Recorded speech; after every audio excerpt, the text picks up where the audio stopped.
You're watching KETK's East Texas Living with David Gibson.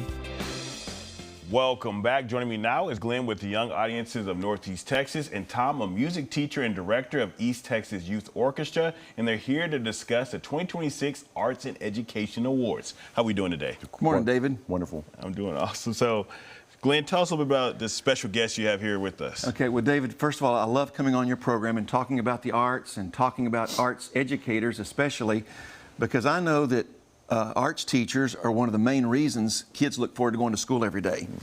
And so my guest today is Mr. Tom Minch. He's had an illustrious career in the field of music here in East Texas, and he is the recipient of the Young Audiences Distinguished Service to the Arts Profession Award that we'll be giving in March. So I wanted the community to know all about Tom. Yes, sir. And Tom, you know, you had a long career. Yes, sir. And so when did you realize that music was going to be a passion in your career?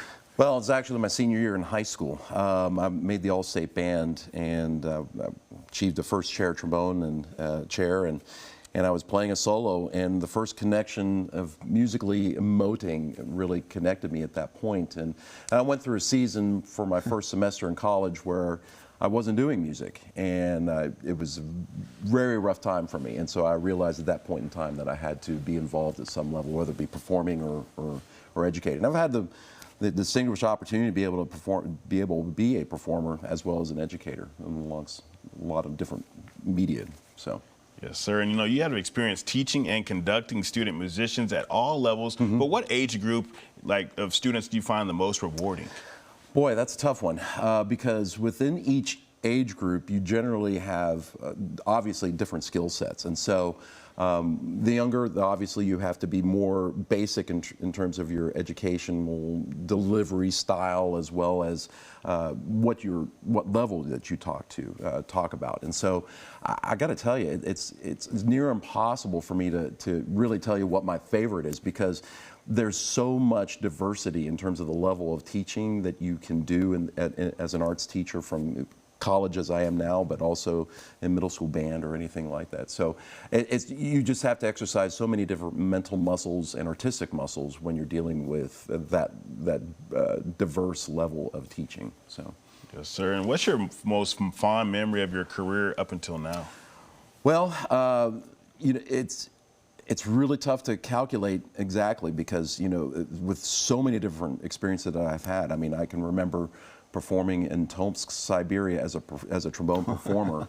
You know, here I'm playing in Siberia, in this city that wasn't even on our maps during the Cold War because of the communism of the area.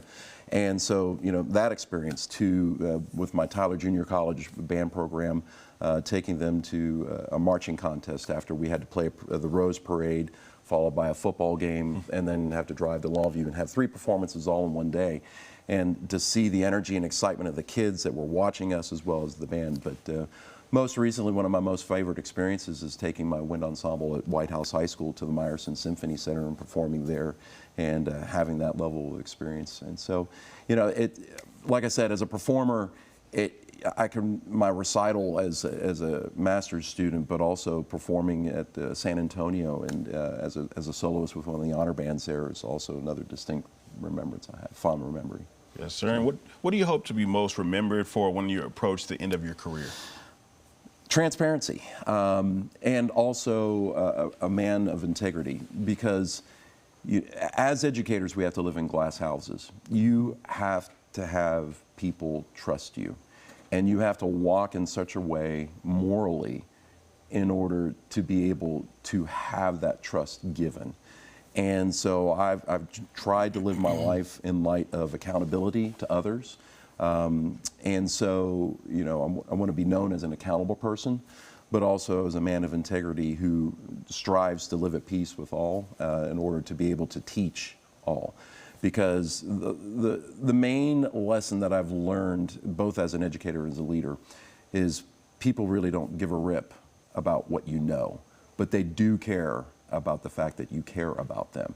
And so my goal is to try to care for each student and then be accountable to those people as well. So. Yes, sir. And Glenn, tell us about, again, when the gala is and how people can join for that great evening. Okay, I just want to say real quickly, I have one regret that I haven't met this man a lot earlier.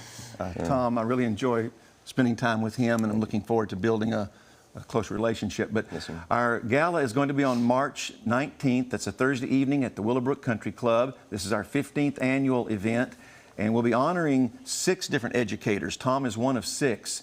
And included in that group is the illustrious Miss Margaret Perkins, also Dr. David Crawford, who was on your show, I think, last week, Tom, and then 3 outstanding educators from the public sector. So anyway, we hope that people will want to come join us for that event. There are sponsorships available, and you can reach me at the office through the information that's on your screen, and I'd love to share those opportunities with you. So come out on March 19th to Willowbrook. Yes, sir. And Tom, why is music and art so important for children here in Northeast Texas?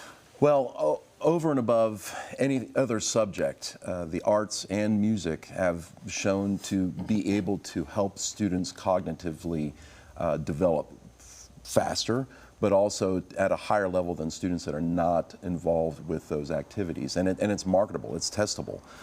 So we have a field of study within our public school education system that helps kids develop socially, but also be able to become more creative problem solvers.